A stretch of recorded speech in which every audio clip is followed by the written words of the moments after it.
नारदी दुखी मन से विशालापुर, जैसे हम आप भद्र का श्रम भी कहते हैं, कुछ लोग बद्री विशाल भी कहते हैं। यही नारद जी दुखी मन से जा रहे थे। उधर से ब्रह्मा के मानस पुत्र सनक सनंदन सनातन संत कुमार जी आ रहे थे और उन्होंने जैसे नारद जी को देखा, पूछा कथम ब्रह्मानुदीन मुखम कुतश्चिंता दुरो वृषम। अरे देवर्षि नारद, इतने तुम दुखी क्यों हो? तुम्हारा मुख मलिन क्यों है? तुम्हारा देह छीण क्यों हो गया? नारद जी ने कहा, मैं तीर्थ करके आ रहा हूं, तीर्थ यात्रा, तीर्थाटन। शंकादि ऋषियों ने कहा, तुम्हें प्रसन्न होना चाहिए, क्योंकि तीर्थों में तो सुख मिलता है, शांति आनंद मिलता है। अरे कहीं गए होंगे छोटे मोटे तीर्थों में? नारद जी ने कहा, भैया सुनिए, मैं कहाँ गया? अहम तो पृथ्वी आतो ज्ञात्वा सर्वोत्तमामिति पुष्करम चा प्रयागम चा काशी गोदावरी तथा हरिक्षेत्रम कुरुक्षेत्रम श्रीरंगम सेतुबंधनम। महाराज जी, मैंने इस संसार के तीर्थों का भ्रमण किया। वो तीर्थ कैसे? बोले सर्वश्रेष्ठ।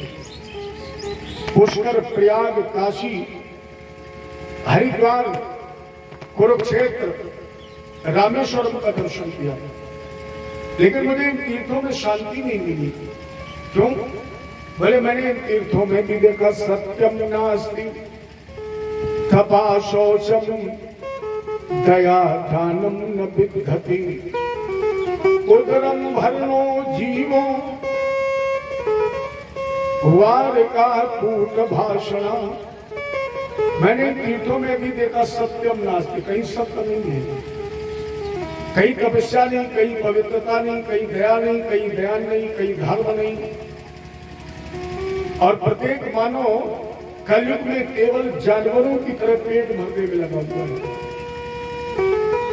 तो क्लेशित मैं भ्रमण करता हुआ वृंदावन में पहुंचा और वृंदावन की यात्रा करते करते मैं मैया कालिंदी माने कृष्णा जी के किनारे पहुंचा तो मैंने विचित्र दृश्य देखा। एक युवा महिला जिसकी गोद में 2 बच्चे बैठे हैं। इनकी उम्र को बालकों की है, लेकिन स्थिति मृत है, मृत के समान, वृद्धावस्था में, अचेतन स्थिति में। कुछ महिलाएं पंखा चल रही थी। उस महिला ने मुझे देख करके आवाज लगाई, भो भो साधो छलम तिष्ठ मचिंता मपिनाशे दर्शनम तव लोकस्य सर्वदा घनम परम। बाबा एक क्षण ठहर जाइए, क्योंकि आप जैसे संत के दर्शन से अज्ञानी पाप नष्ट हो जाते हैं। तो मैंने उस स्त्री से पूछा, देवी तुम हो कौन? ये बच्चे कौन है? बद देवी सविस्तारम स्वस्य दुःखस्य कारणम। अपने दुख का कारण होता, अपना परिचय दो। तो उस महिला ने कहा, महाराज जी मेरा नाम भक्ति है। बड़ा मुझे आश्चर्य हुआ। वो भक्ति, जिस मार्ग पर भक्त चलता है तो भगवान से साक्षात्कार हो जाता है, वो इतनी क्लेश है। तब तक उसने कहा, महाराज जी मेरे ये दोनों पुत्र हैं, ज्ञान और वैराग्य। मेरा जन्म द्रविड़ देश में हुआ, कर्नाटक में मैं बड़ी हुई, महाराष्ट्र में कहीं कहीं स्वागत हुआ, लेकिन गुर्जरे झील दाम गता हम तीनों चलते हुए गुजरात में पहुंचे तो व्रत हो गए। गुजरात का मतलब प्रदेश नहीं है, गुजरात का मतलब है जो गुजर गई रात। कौन सी रात? जिसमें तुमने पेट भर लिया और अन्न देने वाले को धन्यवाद भी नहीं किया। पेट भरने के बाद सीधे सीधे सो गए। 2 बार सीता राम जी नहीं बोला। लेकिन जब हम तीनों चलते हुए वृंदावन में आए तो बाबा एकाचर हो गया। वृंदावनम पुनम प्राप्य नवीने वो शुरूपण। वृंदावन में आई तो मैं युवा हो गई, क्योंकि वृंदावन में आज भी भक्ति जवान है। वहां ज्ञान और वैराग्य के उपासक भले ही ना मिले, लेकिन घर घर भगवान के चरणों से प्रेम करने वाले लोग हैं। और कितना प्रेम करते हैं कि हम आप ठाकुर जी रखते हैं, केवल फॉर्मेलिटी अदा करते हैं। लेकिन वृंदावन का आचार अपने लिए ऐसी बात में लगवाता है। अगर अपने घर में वो ठाकुर जी की प्रतिष्ठा की है तो अपने लिए ऐसी बात में लगवाता है, ठाकुर जी के लिए ऐसी पहले लगवाता है। अपने लिए पंखा बाद में। मुझे तो तब आश्चर्य हुआ, पहले मुझे इतना विश्वास नहीं था। जब मैं ठाकुर जी को वृंदावन से लेने गया और उस दुकानदार ने जब ठाकुर जी को बिल्कुल डिब्बे में पैक कर दिया, अब पैक करने के बाद उसने डब्बे में 10-5 छेद कर दिए।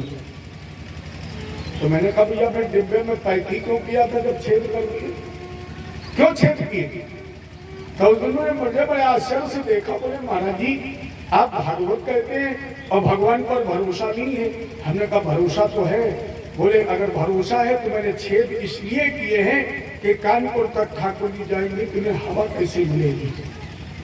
ये छेद मैंने इसलिए डिब्बे में कर दिए हैं कि मेरे ठाकुर जी तक ऑक्सीजन पहुंचती रहे, इन्हें हवा मिलती रहे।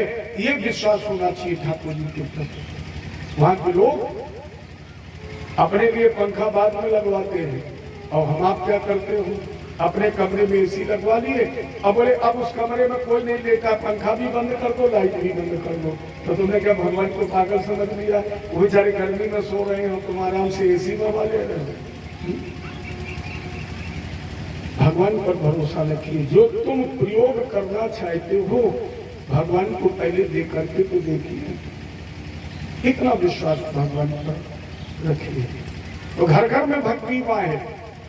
नारद जी ने कहा देवी चिंता मत करो, वृथा खेद से बाले अहो चिंता तुरा कथम। देवी बिल्कुल चिंता मत करो,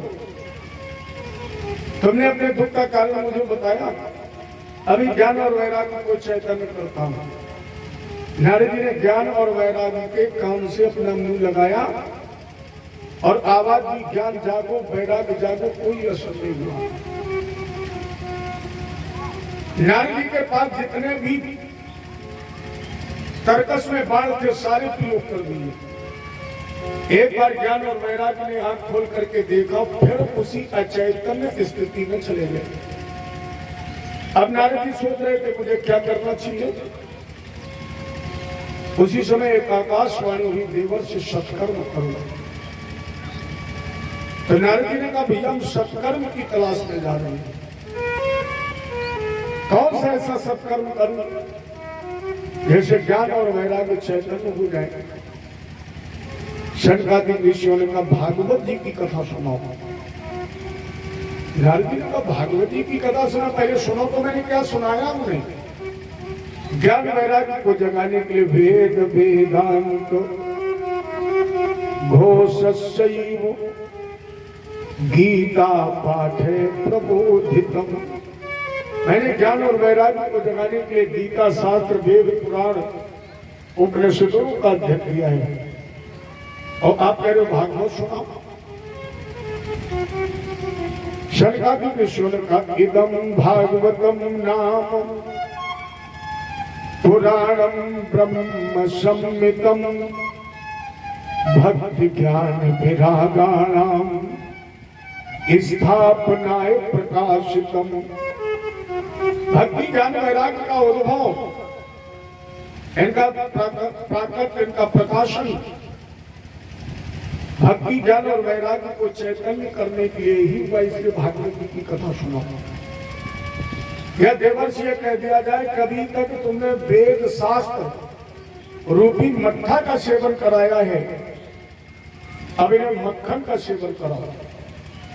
जैसे हमें आपको दूध मिलता है, दूध से दही, और जब दही को मथते हैं तो दो चीजें बनती हैं, मट्ठा और घी। अब मिली तो दूध से ही है, दूध से ही मट्ठा बना, दूध से ही घी बना है, लेकिन दोनों की कीमत में अंतर है, दोनों की ताकत में अंतर है, दोनों के स्वाद में अंतर है, दोनों के रंग में अंतर है। अर्थात तुमने अभी तक ने मट्ठा खिलाया है, अब इन्हें भागवत रूपी मक्खन का सेवन करो। प्रणाम स्वरूप गंगा द्वार समीपे तू तत्मानंद नाम कम, हरिद्वार में गंगा जी के किनारे हरिद्वार आनंद नाम का तट है। यहीं पर नारद श्रोता बने और शंकादिक ऋषि वक्ता बने और साप्ताहिक ज्ञान यज्ञ का आयोजन प्रारंभ हुआ। अब एक चर्चा उठती है कि ये कथा 7 दिन ही क्यों? जब इस कथा में इतना रस है, इतना आनंद है, तो इसे 9 दिन क्यों नहीं, 11 दिन क्यों नहीं, 7 दिन का ही उल्लेख क्यों है? क्योंकि हमारे आपके जीवन में 7 के अंक का विशेष महत्व है। हमारा आपका जीवन कितने दिन का है? 7 दिन का। 7 दिवस के बीच में होगा मर घटवास, सोने सी काया जले कोई न होवे पास। 7 दिन का। राजा परीक्षित को 7 कितने दिन का लगा? 7 दिन का। ये कथा कितने दिन हुई? 7 दिन। भगवान कृष्ण ने गोवर्धन उठाया 7 दिन के लिए। कितना लंबा चौड़ा था? 7 कोष का। कितनी उम्र में उठाया? 7 वर्ष की उम्र में। अर्जुन भगवान कृष्ण के साथ द्वारका में 7 मास रुके, और जब उद्धव जी गोपियों को निराकार ब्रह्म का उपदेश करने गए तो भी 7 मास ही रुके हैं। हमारे आपके जीवन में 7 के अंक का विशेष महत्व है। या ये मान लीजिए कि 7 दिन में हमें आपको 2 गंगाएं मिली हैं। एक गंगा गोमुख से निकली है और दूसरी गंगा गोविंद के मुख से निकली है। गंगा दोनों है। एक गंगा तुम्हें जाकर नहानी पड़ेगी, और गोविंद के मुख से जो गंगा निकली है ये आपके यहां चलकर स्वयं स्नान कराने आई है। लेकिन राम नाम नदिया अगम बही जाए, राम नाम नदिया अगम बही जाए, हाँ सुगम बही जाए, हमें को नहाए, हमें को नहाए।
शंकर नहाए जब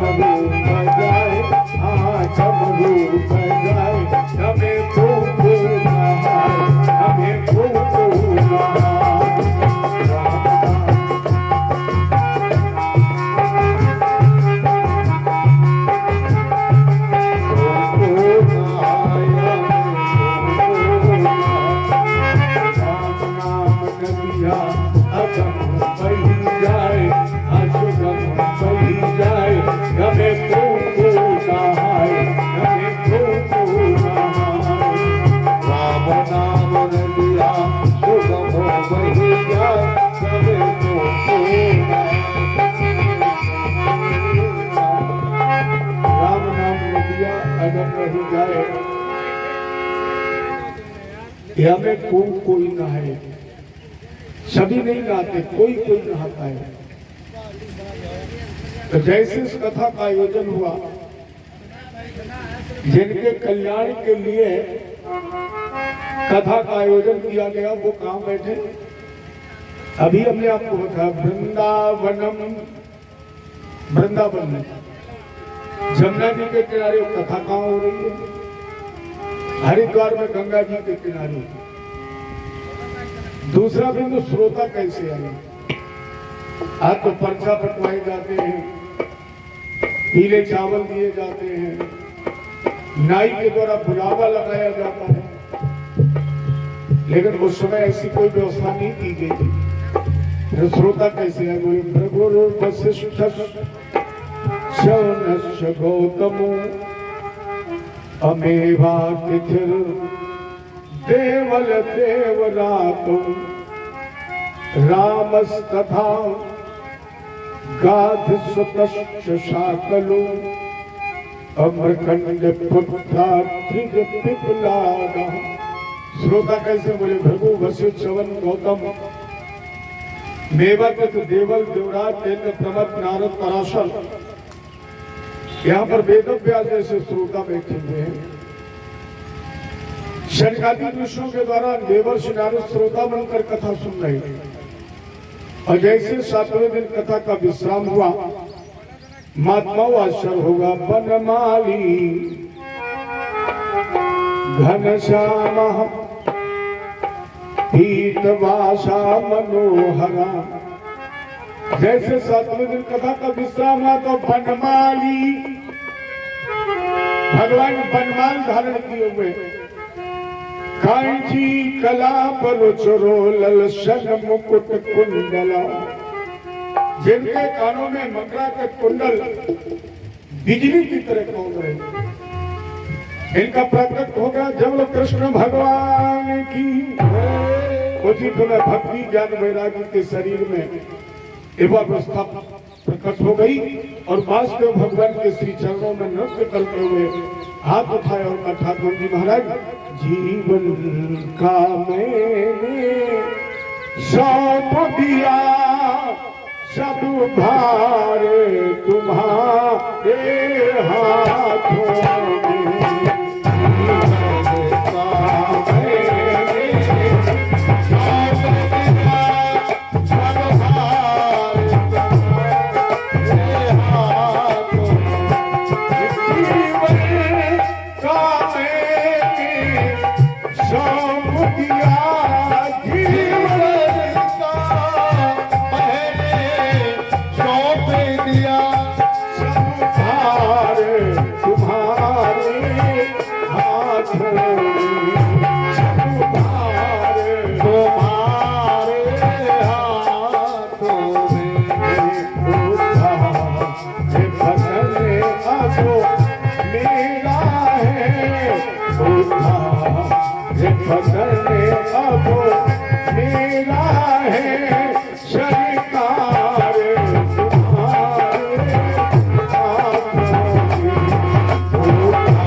कामेनी सौंप दिया सब भार तुम्हारे हाथों में।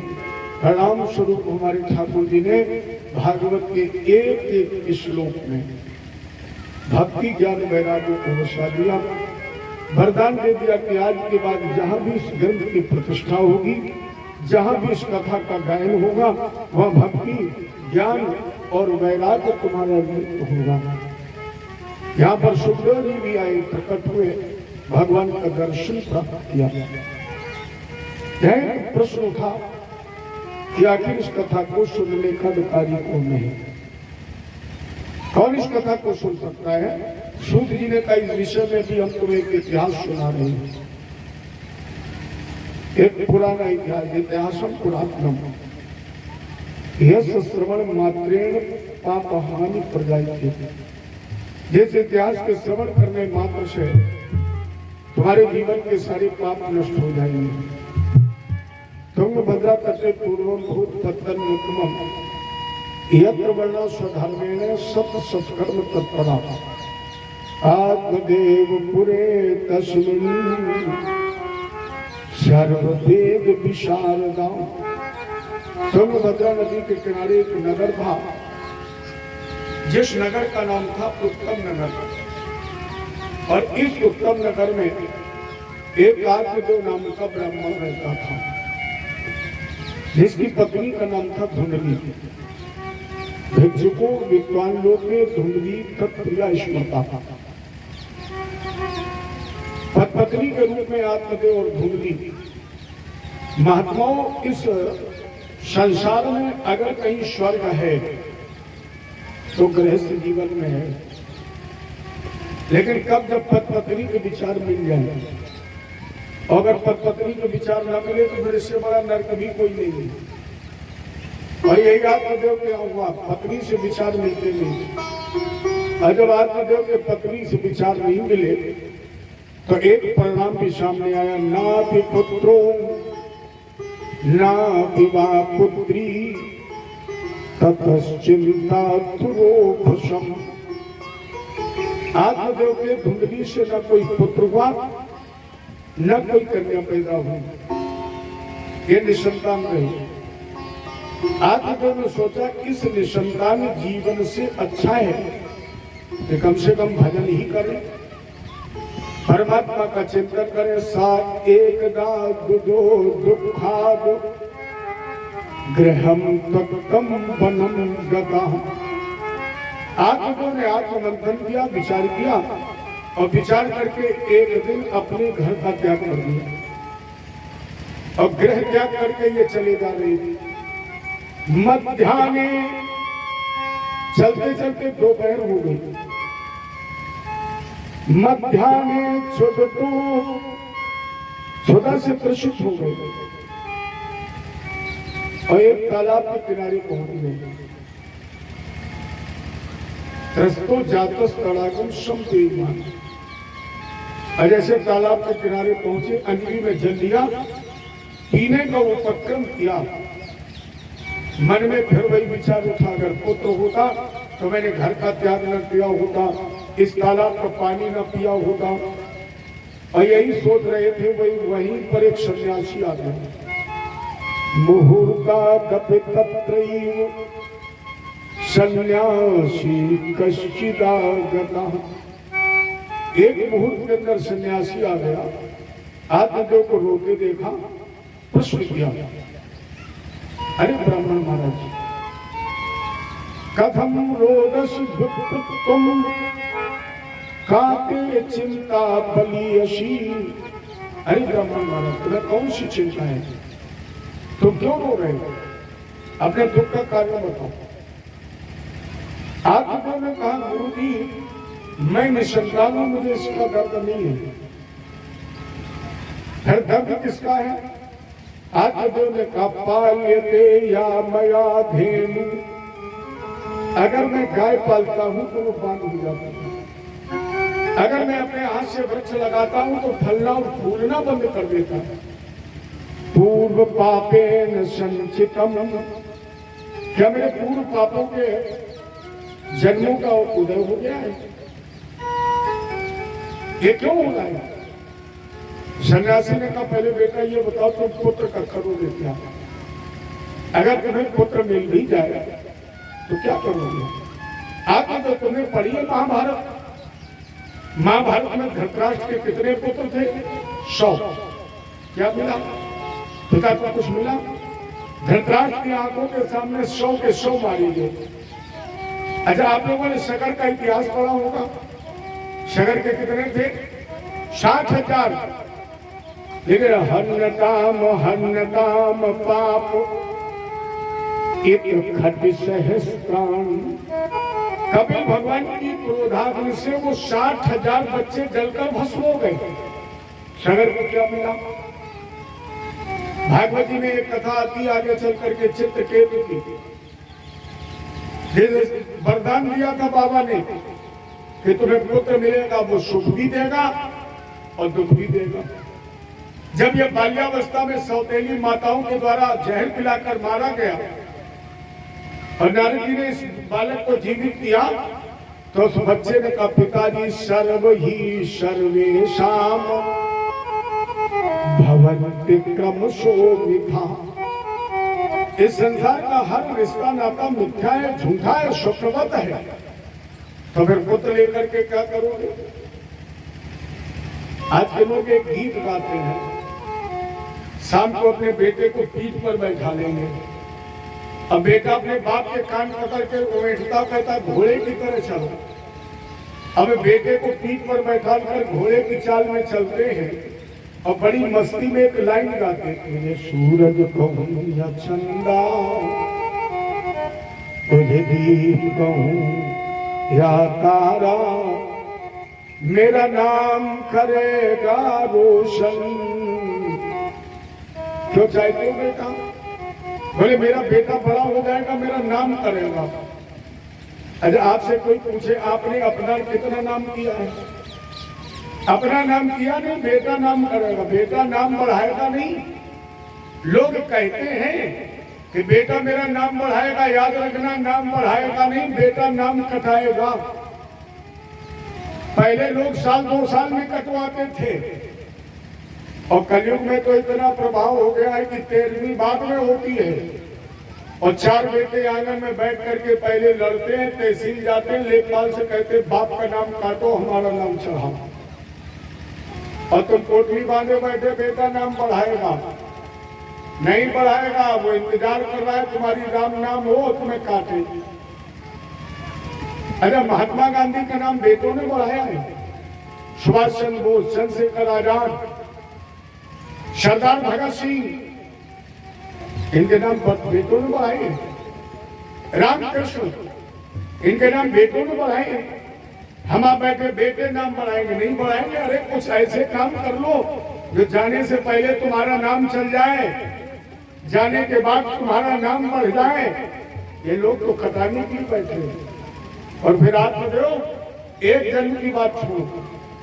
सन्यासी ने ललाट की तरफ देखा, बोले सप्त जन्मावधि पुत्रो नए वो चाह, नए वो चाह। एक जन्म की बात छोड़िए, 7 जन्म तक तुम्हारे संतान नहीं होगी, नहीं होगी, नहीं होगी। आत्मदेव ने कहा महाराज जीवितम प्रजाहीनम। एक बात बताइए गुरु जी, राज्य बहुत विशाल हो और उसकी राज्य में प्रजा ही ना हो, उस राज्य का मतलब क्या है? नदी बहुत लंबी चौड़ी हो और उसमें एक बूंद पानी ना हो, तो नदी का मतलब क्या है? वृक्ष विशालता हो, उसमें फल हो ना फूल हो, गृहस्थ जीवन हो और गृहस्थ जीवन के आंगन में बच्चे की किलकारी ना हो। सन्यासी को दया आ गई, एक फल दे दिया, कहा जाओ अपनी पत्नी को खिला देना, तुम्हें एक पुत्र की प्राप्ति होगी। आत्मदेव संत का प्रसाद ग्रहण किया और वापस अपनी पत्नी धुंधली को दे दिया। अब धुंधली विचार करने लगी, अगर मैंने ये फल ग्रहण कर लिया तो 9 मास तक मुझे गर्भ धारण करना पड़ेगा। और मैंने सुना है कि गर्भवती महिला न तो भोजन कर सकती, न खा सकती, न पी सकती, न सो सकती है, न कुशल से बैठ सकती है। और मान लीजिए मैं गर्भावस्था में अपने कमरे में बैठी हुई और अचानक कमरे में आग लग गई तो मैं तो भाग भी नहीं पाऊंगी। ऐसे बच्चे का लेकर मैं क्या करूंगी जिससे मेरा जीवन संकट में फंस जाए। यही ये सोच रही थी, तब तक इनकी बहन भी आ गई थी। बहन जी ने प्रेरित किया, फल खिला दो गाय को, मेरे गर्भ से बच्चे का जन्म होगा वही तो मंगवा लेना। प्रणाम स्वरूप धुंधली में वो फल गाय को खिला दिया। समय आने पर जब बहन के पुत्र का जन्म हुआ, छल से धुंधली ने इस बच्चे को मंगवाया। आत्मदेव को सूचना दी, आत्मदेव ने ब्राह्मणों को बुलाया, हमारा भी नामकरण संस्कार। एक पंडित जी ने पत्र खोला और इसका नाम रख दो सीताराम। धुंधली ने कहा इतना पुराना नाम, हजारों साल से नहीं महाराज जी, कोई नया नाम। और आजकल तो बोलता है कि ये हवा चल रही है, पहले तो कोई नामकरण संस्कार कराएगा ही नहीं, और कराया भी तो बोले गुरु जी कोई नया नाम बताओ। अरे भगवान के नाम से और ज्यादा नया नाम क्या हो सकता है? अरे बताए, भगवान का नाम कभी पुराना हुआ है? न कभी पुराना था, न पुराना है, और न कभी पुराना होगा। आप आत्ममंथन करिए, क्या गोविंद हरे गोपाल हरे पुराना हो गया है? जाने कितनी फिल्में बनी, न जाने कितने उल्टे सीधे गीत लिखे गए, महीनों लाइन लग गई, हाउसफुल के बोर्ड लग गए, लेकिन एक साल के बाद वो गीत कूड़े और कचरे में फेंक दिया गया। लेकिन ये धराधाम जब से बनी तब से आज तक ये कभी पुराना नहीं हो सकता है। कौन? बोले श्री राम जय जय राम, श्री राम जय जय राम, श्री राम जय राम, जय जय राम, श्री राम जय राम, जय जय राम,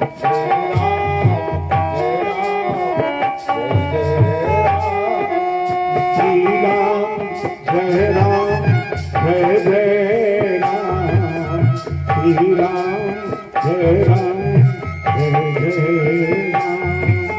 श्री राम जय राम, जय जय राम, श्री राम जय राम, दशरथ राज दुलारे राम, कौशल्या के प्यारे राम, दशरथ राज दुलारे राम, कौशल्या के प्यारे राम, दशरथ राज दुलारे राम, कौशल्या के प्यारे राम, जय राम जय राम, श्री राम जय राम, जय राम, श्री राम जय राम, जय राम, श्री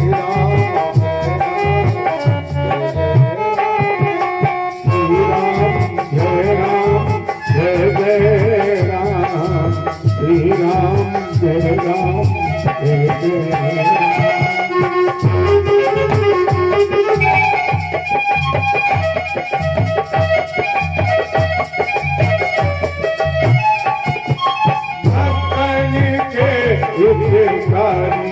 राम दशरथ राज दुलारे राम, भगवान के हितवारी राम, दशरथ राज दुलारे श्री राम जय राम, जय जय राम, श्री राम जय राम, ये न कभी पुराना था, न पुराना है, और न कभी पुराना होगा। जब आप इसे गाओगे तब नई चैतन्यता मिलेगी। अच्छा एक बात और याद रखना, राम कहो आराम मिलेगा। कितने भी आप व्यथित हो, दुख में, कष्ट में हो, एक बार बैठ जाइए, प्रेम से राम बोल दीजिए, आराम मिलेगा। राम कहो आराम मिलेगा, खाने को बादाम मिलेगा, पूरे दिन भले ही ना मिले, निश्चित शाम मिलेगा, और फिर जब यहाँ से चलोगे तो प्यारे तुम्हें जाने के लिए विमान मिलेगा। इसलिए राम कहो आराम मिलेगा।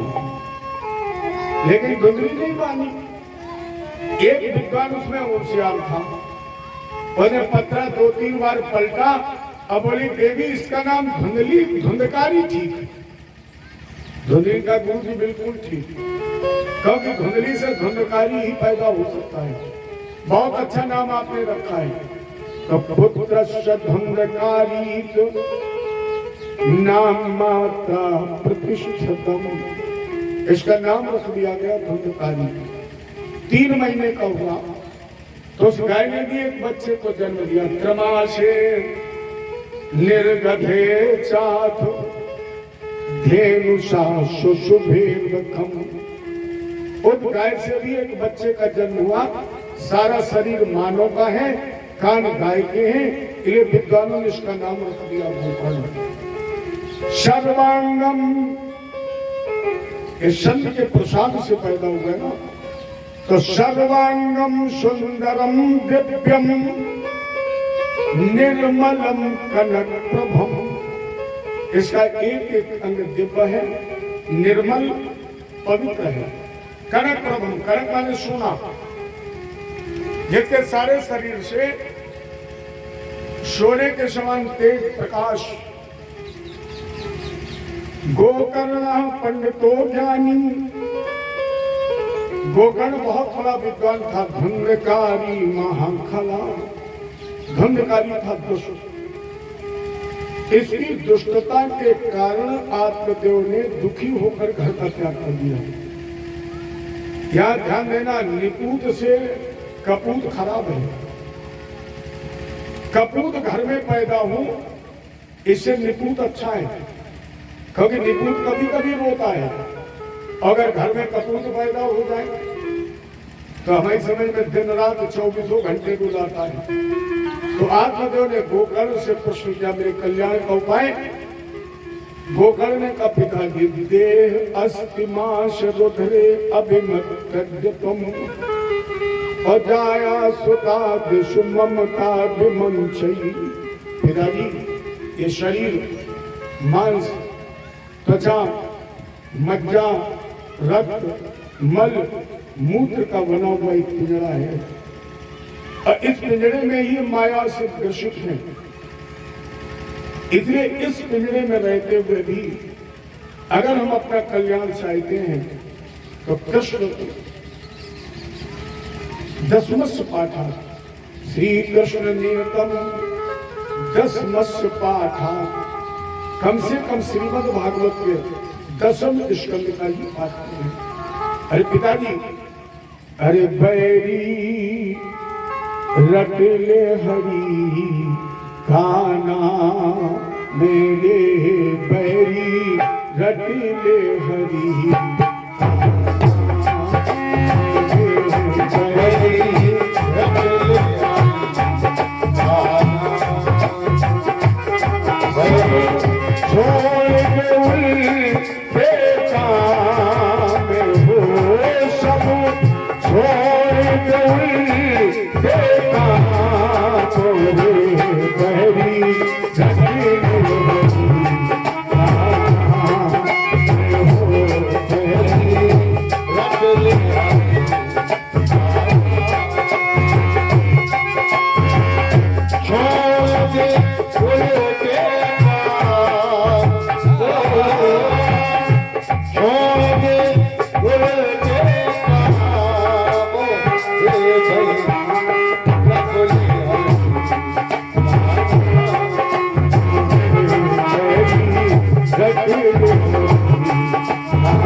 देख तू हंसता सुंदर काया, देख तू हंसता सुंदर काया, अपने पीछे जब जाएगा जलाया, नाच रहे नाचा मोरे, नाच रहे नाचा मोरे, गौरी गरीले बनी काना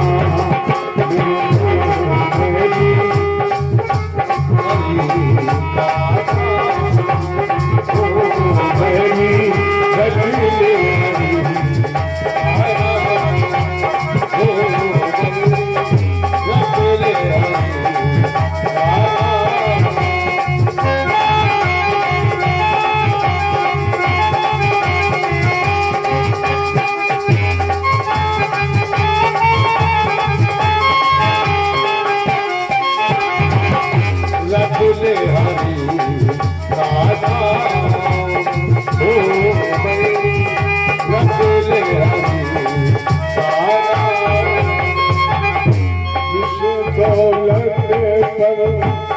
तुझे है भरोसा, जिस दौलत पर तुझे है भरोसा, ना जाने कब दे गए धोखा, ना जाने कब दे जाए धोखा, लुट जाए शर्मा मोरे, लुट जाए शर्मा मोरे, रटले हरी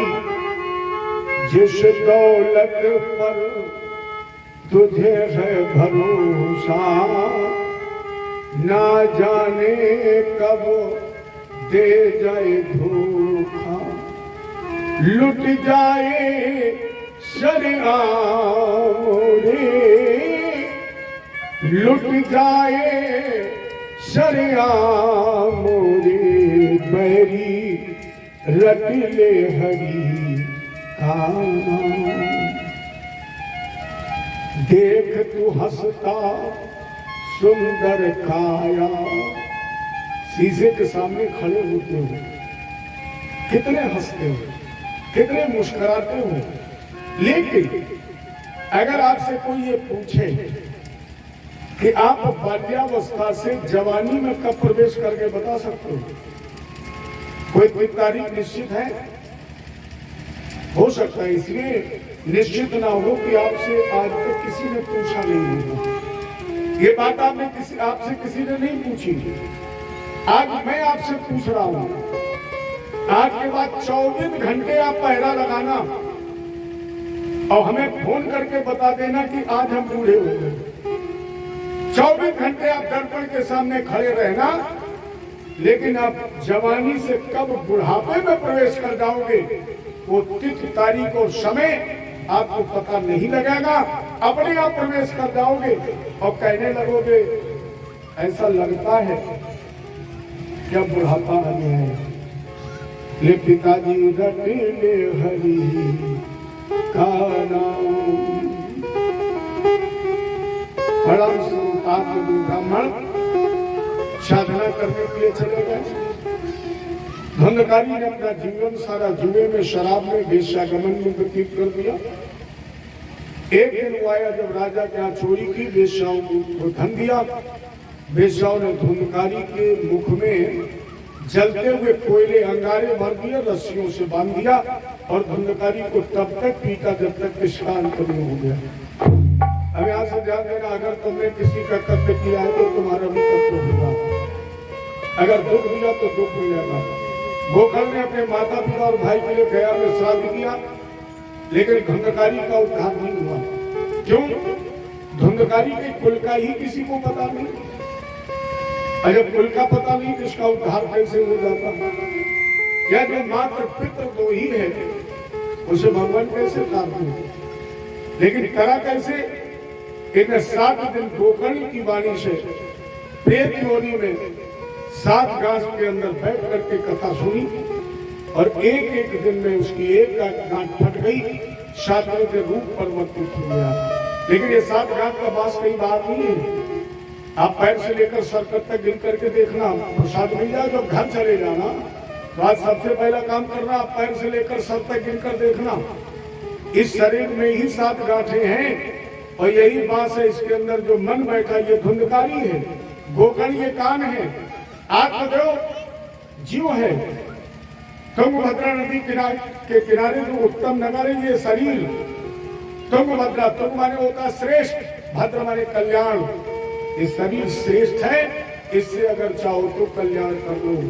और अगर इसे भी ना मानो 7 गांठ का बास और है और वो बांस काम क्रोध लोभ मोह मद मत्सर, इसे भी ना मानो तो एक बांस और है काम, स्त्री आ सकती, पुत्र आ सकती, धन आ सकती, व्यवसाय कुटुंबी आ सकती, भी 7 गांठ का बास है। और हमें आपको एक एक दिन की कथा सुनकर एक एक गांठ को नष्ट कर देना है।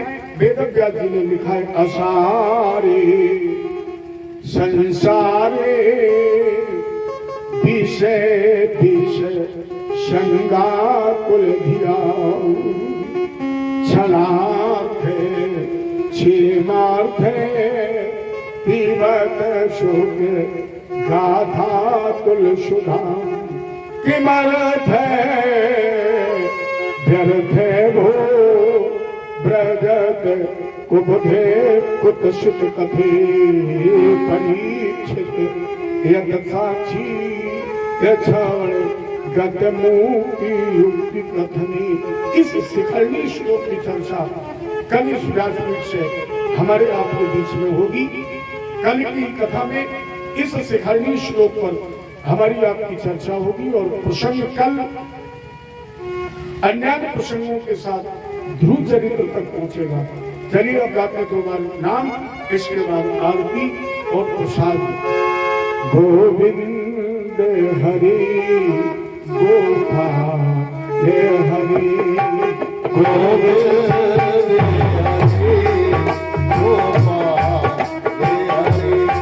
जय जय प्रभु जी, जय दयाल हरे, जय जय प्रभु जी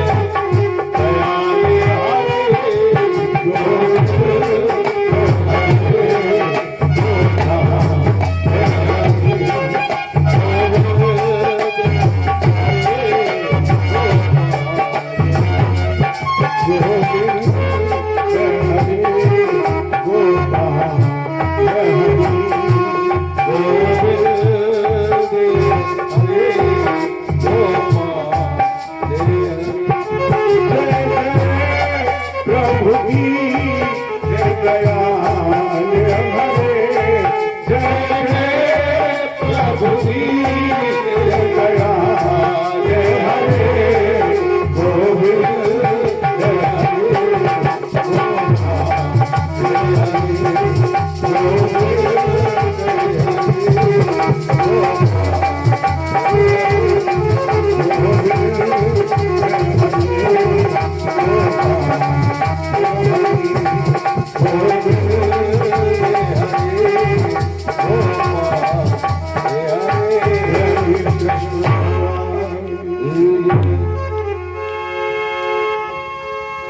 बाके बिहारी तेरी आरती गाऊं, बाके बिहारी तेरी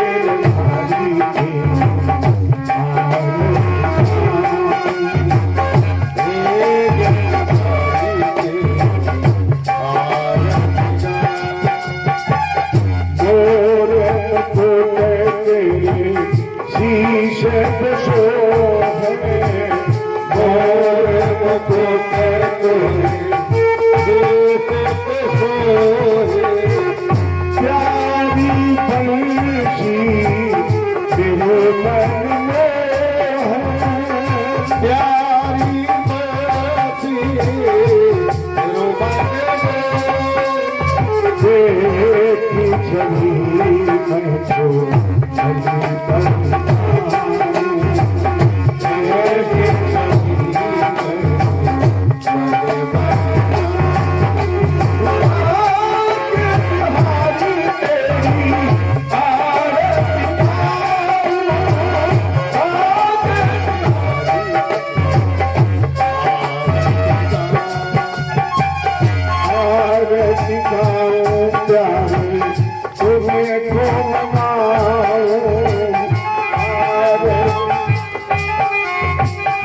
तुमको मनाओ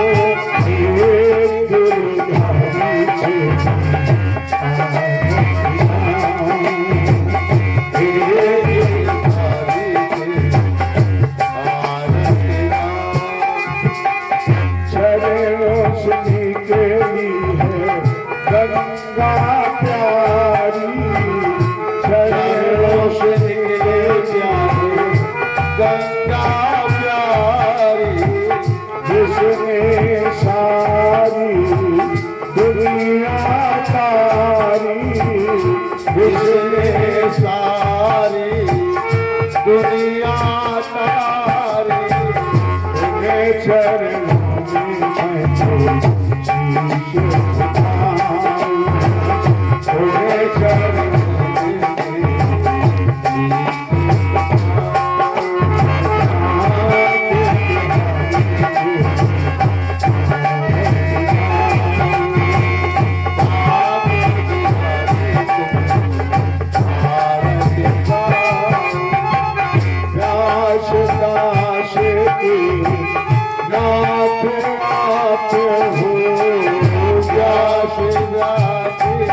प्यारे साथ आते हो छोटे दो जीवन प्यारे साथ आते हो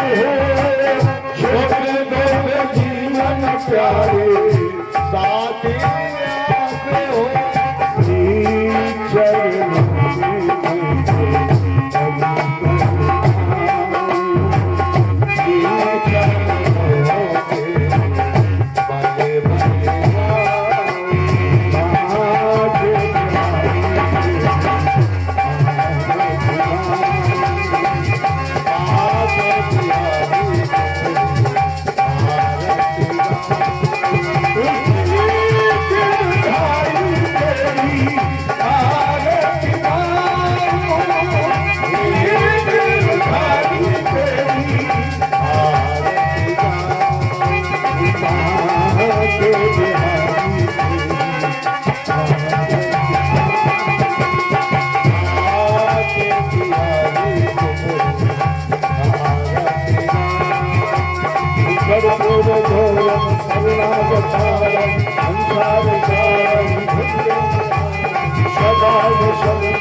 भगवान की रामचंद्र की महादेव आप सचिदिया की भागवत भगवान की सर्वजंगली की ब्रह्मदेव महाराज की जय